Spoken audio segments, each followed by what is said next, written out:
The southwestern wilderness. These lands are fraught with many dangers, including treacherous plants and its fierce predatory inhabitants. Every year, hundreds of hikers are claimed in this rough, unforgiving terrain. I'm Johnny Rogue Johnson, expert survival instructor.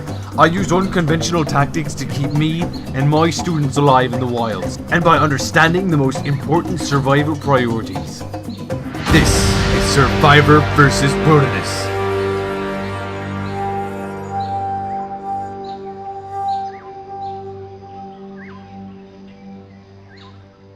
Johnny Rogue Johnson here, survival training expert. We're here in the deep southwestern wilderness, and we've seemed to run out of water. Now, water is the #1 survival priority in any survival situation, so we're going to have to acquire some of that and improvise. I don't necessarily recommend that you go in the river and start chugging out of there, because that can contain giardia and all kinds of bacteria that's really going to make you sick, and that's no good. What I do recommend, however, is to drink the water contained in your own body.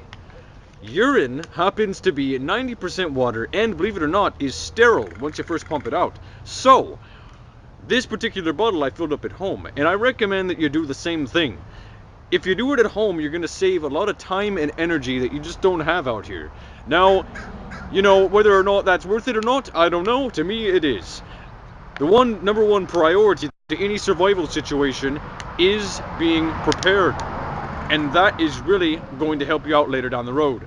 Now, I think I had something like 3 or 4 Bud Lights right before I drank this and filled it up. It's going to be a little bit bitter, but other than that, should be all right.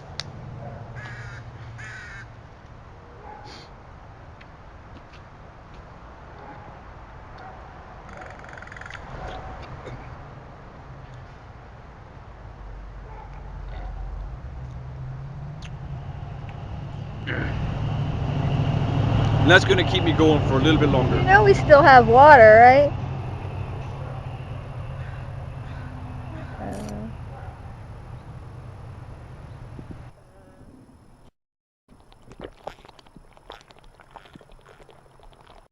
Alright, now that that's dealt with, we're going to have to improvise a little bit and find us some food.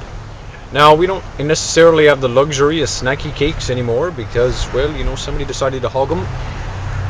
Took 2 of them and I only left 6 for me, you know, and I bought them. I went down to the store and bought them, so, you know. So we're in pretty dire straits.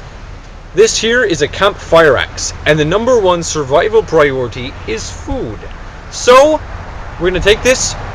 We're going to have to kill an animal and improvise. Now, any good survival instructor will tell you that you need to learn to be able to do that, because the ability to take this axe and turn it into a weapon when it's not commonly used for that is a real good survival skill that any person is going to know is useful.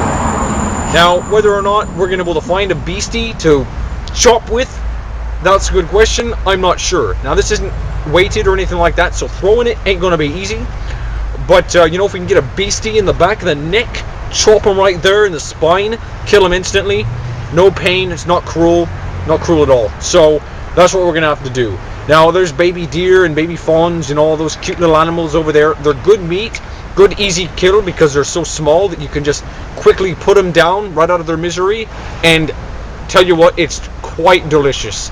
And you know, anything out here, if it's got meat on it, it's good to kill, good to eat.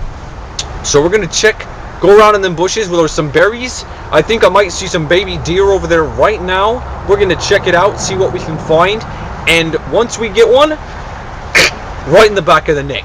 Quick death, good meat. Alright, now get your camera ready. We're going to start hooking around here. Let's go. Shh, stay quiet. We got him!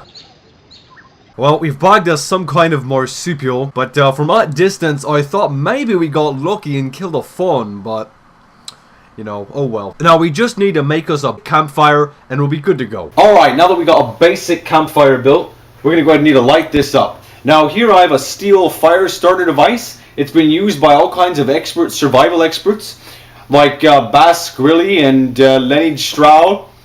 Pretty good guys. They've used these many times to get them out of binds, and I'm going to do the same thing.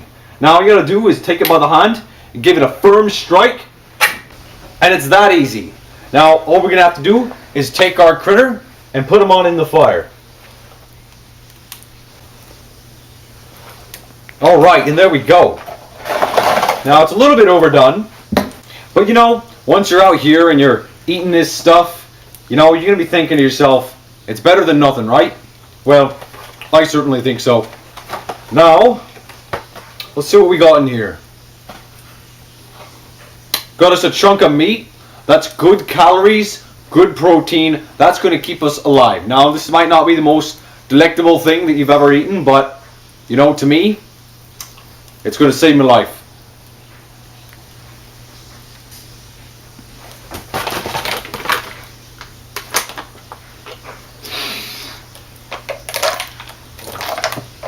Oh, good God.